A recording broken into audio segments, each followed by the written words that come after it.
Hi crafters, this is Amy. Welcome to Cricut Basic How-Tos. Today we are going to talk about the flip button. The flip button is located here.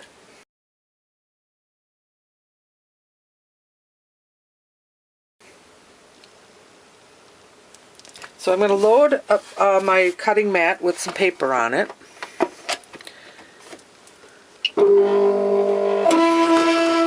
And I have it in portrait mode, so it's going to cut from this corner. Portrait mode off, it would start cutting in landscape mode this way. I'm just doing that too so you can see better. And I am going to cut this little palm tree out. I have the Doodle Charms cartridge in. I'm going to cut out this little palm tree, which I see is located on B10.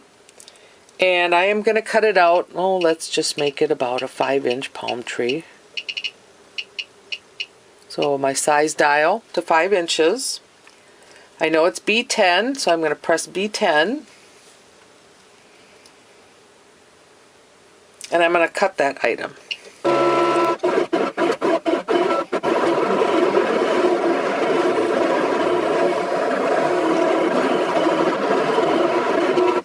Okay.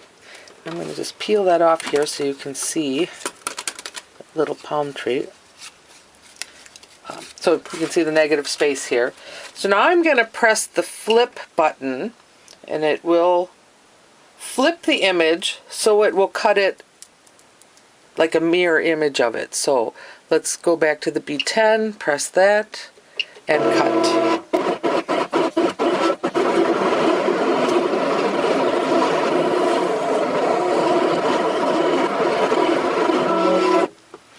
Okay, I'm going to unload the paper.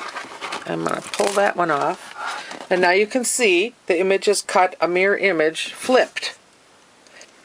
Comes in handy when you're doing vinyl projects. That's the flip button. Don't forget to see what the fuss is all about at salehandmadeproducts.com. Thanks for watching and have a great day.